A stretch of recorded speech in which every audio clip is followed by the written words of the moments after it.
നോമ്പ് തുറക്കുന്ന സമയത്തേക്കൊക്കെ വെറൈറ്റി ആയിട്ട് ചെയ്തെടുക്കാൻ പറ്റിയിട്ടുള്ള നല്ലൊരു സ്നാക്കിൻ്റെ റെസിപ്പിയാണ് കേട്ടോ ഇന്ന് ഷെയർ ചെയ്യുന്നത്. അതും ബിസ്ക്കറ്റ് വെച്ചിട്ടാണ് നമ്മളിത് റെഡിയാക്കി എടുക്കുന്നത്. നല്ല ടേസ്റ്റാണ് കഴിക്കാനും. അപ്പോൾ നമുക്കിത് റെഡിയാക്കി എടുക്കാൻ വേണ്ടിയിട്ട് ആദ്യം തന്നെ ഞാൻ ഒരു പാൻ സ്റ്റൗവിൽ വെച്ച് കൊടുത്തിട്ടുണ്ട്. അതിലേക്ക് 1 ടേബിൾ സ്പൂൺ വെളിച്ചെണ്ണ ഒഴിച്ചു കൊടുക്കാം. വെളിച്ചെണ്ണ ഒന്ന് ചൂടായിട്ട് വരുന്ന സമയത്ത് ഇതിലേക്ക് ഒരു സവാള ഇതുപോലെ പൊടിയായിട്ട് അരിഞ്ഞെടുത്തിട്ടുണ്ട്, അത് ചേർത്ത് കൊടുക്കാം. ഇനി ഒരു 2 പച്ചമുളക് ഇതുപോലെ ചെറുതായിട്ട് അരിഞ്ഞതും ഒരു 2 അല്ലി കറിവേപ്പില അരിഞ്ഞതും കൂടെ ചേർത്ത് കൊടുക്കുന്നുണ്ട്. പിന്നെ പച്ചമുളക് എരിവ് നോക്കിയിട്ട് നമുക്ക് എത്രയാണോ എരിവ് വേണ്ടത് അതിനനുസരിച്ചിട്ട് കൂട്ടിയും കുറച്ചൊക്കെ എടുക്കാം കേട്ടോ. ഇനി പാകത്തിനുള്ള ഉപ്പും ഒരു 1/2 ടീസ്പൂൺ ഇഞ്ചി വെളുത്തുള്ളി പേസ്റ്റും കൂടെ ചേർത്ത് കൊടുത്തിട്ട് നന്നായിട്ട് ഇതൊന്ന് വഴറ്റിയെടുക്കണം. സവാളയൊക്കെ ഇതുപോലെ അങ്ങ് വാടി വന്നതിന് ശേഷം ഇനി നമുക്കിതിലേക്ക് മസാലകളൊക്കെ ചേർത്ത് കൊടുക്കാം. ഒരുപാട് മസാലകളൊന്നും ചേർത്ത് കൊടുക്കുന്നില്ല കേട്ടോ.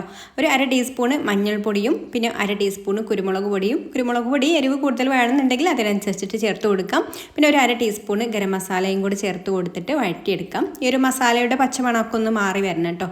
നന്നായിട്ടൊന്ന് മസാലയൊക്കെ ഒന്ന് അങ്ങ് മൂത്ത് വന്നതിന് ശേഷം പിന്നെ ഇതിലേക്ക് ഉപ്പും മഞ്ഞൾപ്പൊടിയും മുളക് പൊടിയും ചേർത്ത് ചിക്കനല്ല ബീഫാണ് കേട്ടോ ഞാൻ എടുത്തിട്ടുള്ളത്. ചിക്കൻ വേണമെന്നുണ്ടെങ്കിൽ ഇതിലേക്ക് ചേർത്ത് കൊടുക്കാം. ബീഫ് വേവിച്ചെടുത്തിട്ട് അതൊന്ന് മിക്സിയുടെ ജാറിലിട്ടിട്ട് ഒന്നങ്ങ് ക്രഷ് ചെയ്തെടുത്തിട്ടുണ്ട്, അതാണ് ഇതിലേക്ക് ചേർത്ത് കൊടുക്കുന്നത്. എന്നിട്ട് നന്നായിട്ടൊന്ന് വഴറ്റിയെടുക്കാം. എല്ലാം ഒന്ന് നന്നായിട്ട് മിക്സായി വന്നതിന് ശേഷം പിന്നെ ഒരു 2 ഉരുളക്കിഴങ്ങ് പുഴുങ്ങി ഉടച്ചെടുത്തതും കൂടെ ചേർത്തിട്ട് നന്നായിട്ട് ഒന്ന് ഇളക്കി യോജിപ്പിച്ചെടുക്കാം. എല്ലാം ഒന്ന് യോജിപ്പിച്ച് വന്നു കഴിഞ്ഞാൽ ഫ്ലെയിം ഓഫാക്കിയിട്ട് ഇത് നമുക്കൊന്ന് ചൂടാറാൻ വേണ്ടി മാറ്റി വെക്കാം. ഇനി നമുക്കിതിലേക്ക് ബിസ്ക്കറ്റാണ് വേണ്ടത്. അപ്പോൾ ഞാൻ ഈ ഒരു ബിസ്ക്കറ്റാണ് കേട്ടോ എടുത്തിട്ടുള്ളത്. ഇത് സാൾട്ട് ആൻഡ് സ്വീറ്റ് ബിസ്ക്കറ്റാണ്, ഉപ്പും മധുരമുണ്ട്. അപ്പോൾ നിങ്ങൾക്ക് അതിൽ ഉപ്പ് മാത്രമുള്ള ബിസ്ക്കറ്റും വാങ്ങിക്കാനായിട്ട് കിട്ടും. അപ്പോൾ ഈ ഒരു ഇതുപോലെ റൗണ്ടിലുള്ള ബിസ്ക്കറ്റും വാങ്ങിക്കാൻ കിട്ടും കേട്ടോ. അപ്പോൾ ഞാനിത് ഇതുപോലെ 50-50 ഒക്കെ പോലുള്ള സ്ക്വയർ ആയിട്ടുള്ള ബിസ്ക്കറ്റാണ് എടുത്തിട്ടുള്ളത്. ഇപ്പോൾ മസാലയൊക്കെ നന്നായിട്ട് ചൂടാറി വന്നിട്ടുണ്ട്. ഇനി ഇതിൽ നിന്ന് കുറേശ്ശെ എടുത്തിട്ട് ഇതുപോലെ ഒന്ന് കയ്യിൽ വെച്ചൊന്ന് ഉരുട്ടി കൊടുക്കുക കേട്ടോ, ഒന്നങ്ങ് ഷേപ്പായിട്ട് കിട്ടാൻ വേണ്ടിയിട്ടാണ്.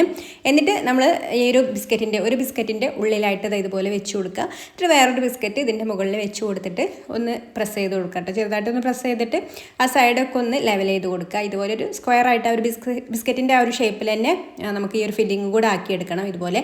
അപ്പോൾ ഇതുപോലെ അങ്ങ് ആക്കി എല്ലാ ബിസ്ക്കറ്റും ഇനി മാറ്റി വെക്കാം. ഇനി ഒരു ബൗളിലേക്ക് ഒരു 2 ടേബിൾ സ്പൂൺ മൈദ ചേർത്ത് കൊടുക്കുന്നുണ്ട്. അതിലേക്ക് കുറച്ച് വെള്ളം കൂടെ ഒഴിച്ച് കൊടുത്തിട്ട് നന്നായിട്ടൊന്ന് മിക്സ് ചെയ്ത് കൊടുക്കാം. ഒരുപാട് ലൂസായിട്ടുമല്ല എന്നാൽ ഒരുപാട് കട്ടിയായിട്ടുള്ള ആ ഒരു രീതിക്ക് ഈ ഒരു ലൂസിലുള്ള ബാറ്ററാണ് കേട്ടോ ആക്കിയെടുക്കേണ്ടത്. ഇനി നമ്മൾ റെഡിയാക്കി എടുത്തിട്ടുള്ള ഈ ഓരോ ബിസ്ക്കറ്റിൻ്റെ ഈ ഒരു പീസും എടുത്തിട്ട് ഇതുപോലെ നന്നായിട്ടൊന്ന് ഡിപ്പ് ചെയ്ത് കൊടുക്കുക. എന്നിട്ട് ബ്രെഡ് ക്രംസ് വെച്ചിട്ട് നന്നായിട്ട് കോട്ട് ചെയ്ത് കൊടുക്കുക. ബ്രെഡ് ക്രംസ് വെച്ചിട്ട് കോട്ട് ചെയ്തിട്ട് ഒന്ന് ചെറുതായിട്ടൊന്ന് ഇങ്ങനെ എല്ലാ സൈഡും ഒന്നങ്ങ് പ്രസ് ചെയ്ത് കൊടുക്കണം കേട്ടോ, ആ ഒരു ബ്രെഡ് ക്രംസ് ഒക്കെ നന്നായിട്ട് അതിൽ പിടിക്കാൻ വേണ്ടിയിട്ട്. ഇനി ഇതുപോലെ എല്ലാ പീസുകളും ഇതുപോലെ ആക്കിയെടുത്തതിന് ശേഷം നല്ല ചൂടായിട്ടുള്ള ഓയിലിലേക്ക് ഇട്ട് കൊടുത്ത് ഫ്രൈ ചെയ്തെടുക്കാം. ഇത് പെട്ടെന്ന് തന്നെ റെഡി ആവും കേട്ടോ. അപ്പോൾ അതുകൊണ്ട് ഇടയ്ക്കൊന്ന് തിരിച്ചും മറിച്ചൊക്കെ ഇട്ട് കൊടുക്കണം. എല്ലാ സൈഡും ഒരേപോലെ കളറായിട്ട് കിട്ടാൻ വേണ്ടിയിട്ട് ഇടയ്ക്കിടയ്ക്ക് തിരിച്ചും മറിച്ചൊക്കെ ഇട്ട് കൊടുത്തിട്ട് പെട്ടെന്ന് തന്നെ ഇത് ഫ്രൈ ചെയ്ത് കോരിയെടുക്കാം. നമുക്കിതിൽ വേവാനൊന്നുമില്ല, പുറം ഭാഗം ഒന്ന് നന്നായിട്ട് മൊരിഞ്ഞ് കിട്ടിയാൽ മാത്രം മതി. അപ്പോൾ ഇതുപോലെ നന്നായിട്ട് പുറം ഭാഗമൊക്കെ ഒന്ന് മൊരിഞ്ഞ് ഗോൾഡൻ ബ്രൗൺ കളറായിട്ട് വരുന്ന സമയത്ത് നമുക്ക് എടുക്കാം. അപ്പോൾ ഇത്രയേ ഉള്ളൂ, നല്ല അടിപൊളിയായിട്ടുള്ള ഒരു സ്നാക്കാണ്. ഒന്ന് ട്രൈ ചെയ്ത് നോക്കിക്കോളൂ. ടൊമാറ്റോ സോസിൻ്റെ കൂടെ സെർവ് ചെയ്യാം.